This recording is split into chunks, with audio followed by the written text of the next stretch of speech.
మీ ఎలాంటి వ్యాపార ప్రకటనలకైనా వెంటనే మా ఛానల్ సంప్రదించండి.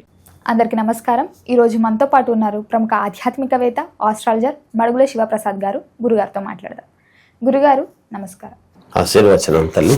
గురుగారు, ఈ 2025 అక్టోబర్ మాసంలో ధనుసు రాశి వారికి ఎలా ఉందంటారు? శ్రీ మహాగణాధిపతయే నమః. ఐం మహాసరస్వత్యే నమః. శ్రీ లలితాంబికాదేవియే నమః. ధనుస్సు రాశి వారికి ఈ అక్టోబరు మాసము ఎలా ఉండబోతుంది అంటే చాలా మంచి ఫలితాలు గోచరిస్తున్నాయి. అనుకూలవంతముగా ఉన్నది, చాలా యోగదాయకముగా ఉంటుంది.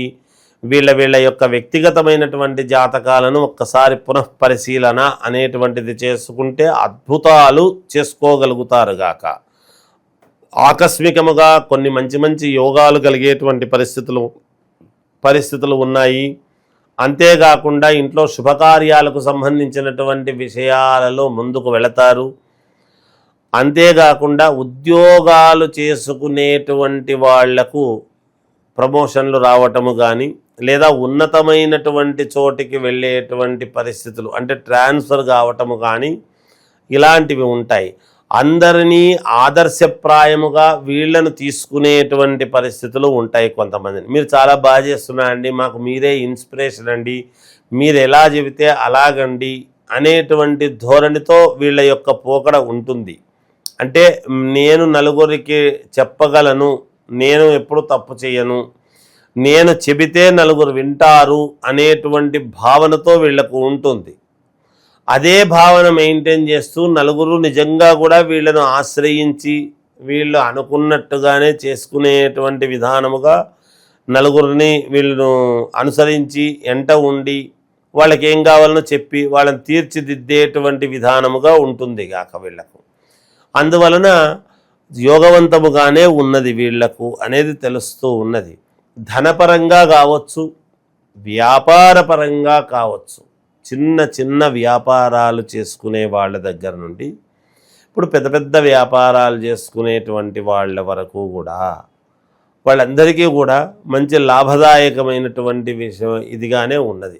గ్రహాలు అనుకూలముగా ఉంటే ఏ రంగంలో ఉండేటువంటి వాళ్ళకైనా ఏముంటుంది, తప్పకుండా విజయము లభిస్తుంది, మాకు మేలు జరుగుతుంది, సస్యశ్యామలముగా పంటలు పండుతాయి, ధాన్యలక్ష్మి బాగా వస్తుంది. గ్రహస్థితులు అనుకూలంగా ఉంటే రాశి వాళ్ళకు అనుకూలం కదా. అలాంటివన్నీ కూడా జరిగే అవకాశాలు చాలా అంటే చాలా వరకు ఉన్నాయి ఈ ధనుస్సు రాశి వాళ్లకు. ఇంట్లో శుభకార్యాలకు సంబంధించినటువంటి విషయాల్లో పాల్గొనడము కానీ, లేదా ఆ ప్రయత్నముగా ఇంట్లో చెయ్యాలి అని కొన్ని నిర్ణయాలు తీసుకోవటము కానీ ఇలాంటివి జరుగుతాయి. విదేశాలకు వెళ్ళి రావడము కూడా జరుగుతుంది. అంటే విదేశాల్లో ఉండేటువంటి వాళ్ళు ఇక్కడికి రావటము కానీ, ఈ మాసంలో పోయి మళ్ళా వెంటనే తిరుక్కొని రావటం కొంతమంది అవసరము రీత్యా ఉండవచ్చును. పోయి వచ్చేవాళ్ళు ఏదో పని గురించి వెళ్ళి రావాలి అనేటువంటి ధోరణితో వెళ్ళి వస్తారు అనేది తెలుస్తున్నది. అంతేకాకుండా స్థలాల విషయములో కానీ, ఇంటి విషయములో కానీ ఏదైనా తకరారులు అనేటువంటివి గతములో ఉంటే ఆ తకరారులు ఇప్పుడు ఖచ్చితంగా తీరుతాయి. 100% దాన్ని ఆ వ్యవహారాన్ని వీళ్ళు సమన్వయం చేసుకోగలుగుతారు. ఆ ఇబ్బందులను దాటి ముందుకు వెళ్ళేదానికి అనుకూలముగా చేసుకుంటారు అనేది తెలుస్తూ ఉన్నది. అలాగే ఒక ఆడవాళ్ల వలన కొంత మేలు జరిగేటువంటి అవకాశాలు ఎక్కువగా ఉన్నాయి. స్త్రీల వలన, ఈ భార్య కావచ్చు, లేదా భార్య పుట్టింటి తరపున వాళ్ళు కావచ్చు, లేదా తోడబుట్టినటువంటి వాళ్ళ ఇదితో కావచ్చు, ఏదో ఒక రకంగా ఒక మంచి అనేదైతే జరగబోతూ ఉన్నది. వీళ్లకు ఖచ్చితంగా వాళ్ళ వలన కొంత మేలు జరుగుతుంది స్త్రీల పరముగా అనేది తెలుస్తూ ఉన్నది. ఆరోగ్య విషయంలో సమయానికి తినడం, సమయానికి నిద్ర అనేటువంటిది కనుక చేసుకుంటే ఆరోగ్యం గురించి ఎటువంటి ఇబ్బంది లేదు. ఏదైనా దీర్ఘకాలికమైనటువంటి ఇబ్బందులు ఉండేటువంటి వాళ్లకు కూడా ఈ మాసంలో వీళ్లకు మేలు జరగబోతుంది అనేదే చెప్పగలం. ఎందుకంటే ఇదంతా కూడా దీర్ఘకాలికముగా ఉండేదంతా కూడా పోయి అనుకూలించబడుతుంది అనేది తెలుస్తూ ఉన్నది. వీళ్లకు సంతానానికి సంబంధించినటువంటి విషయానికి వస్తే సంతానం మీద దృష్టి పెట్టి సంతానానికి కావాల్సినటువంటి పనులన్నీ కూడా సమకూర్చడం అనేది జరుగుతుంది. తద్వారా వాళ్ళందరూ సంతోషించడం కూడా ఉంటుందిగాక. ఈ రంగంలో ఉండేటువంటి వాళ్ళు ముఖ్యముగా డాక్టర్లు కానీ పోలీసులు కానీ వీళ్లకు కొంత చిన్నపాటి ఇబ్బంది అనేటువంటిది ఉన్నది.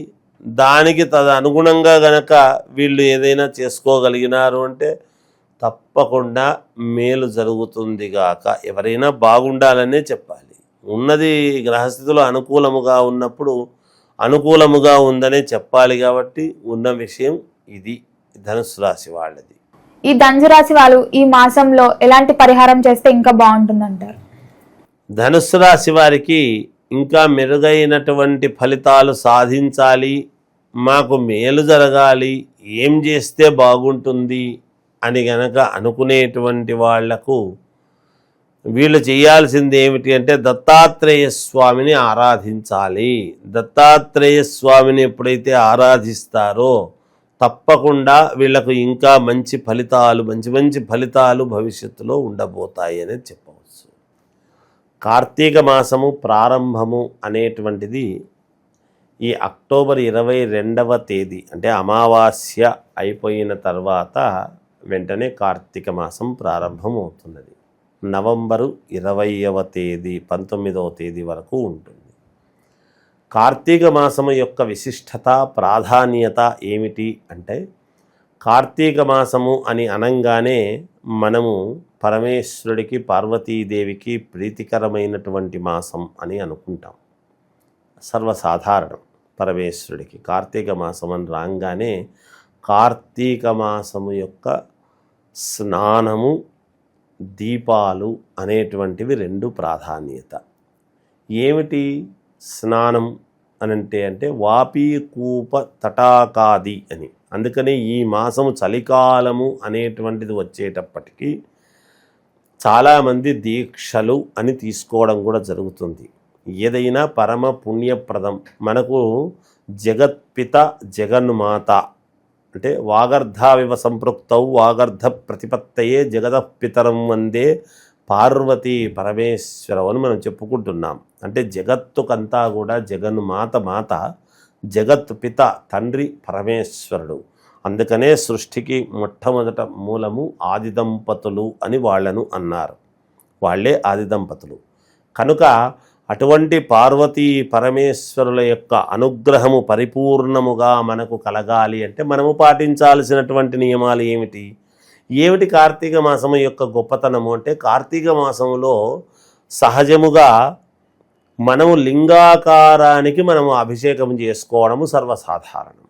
అంటే లింగము అంతా కూడా పరమేశ్వరుడు అయితే ఆ పానమట్టం అంతా కూడా అమ్మవారు అని. అందుకే అర్ధనారీశ్వరుడు అని. మనకు వేరువేరుగా ఉండరు. మిగతా విష్ణువు కానీ లక్ష్మీదేవి కానీ వేరువేరుగా ఉంటారు. సరస్వతి అమ్మవారు వేరుగా ఉంటుంది. బ్రహ్మకు సరే దేవాలయం లేదు, అది తర్వాత సంగతి. అలా మనకు మిగతా అంతా కూడా వేరు. రాముడు సీత అంటే ఏకోన్ముఖముగా ఉండరు. వేరుగా ఉండినా ఒకటే అనిపించినా పక్కపక్కన ఉంటారు. ఒక్క పరమేశ్వరుడి విషయం వచ్చేటప్పటికీ అర్ధనారీశ్వరుడు శరీరములోనే ఉంటుంది పార్వతీదేవి అని. అలాంటి పార్వతీ పరమేశ్వరులు కార్తీక మాసములో తెల్లవారుజామున బ్రాహ్మీ ముహూర్తములోను సాయంకాలము సంధ్యా సమయములోనూ కింద తిరుగుతారు అని ఉన్నది శాస్త్రం. ఓకే గురూజీ, ఈ అక్టోబర్ మాసం ధనుసు రాశి వారి గురించి చెప్పినందుకు ధన్యవాదాలు. జయస్తు.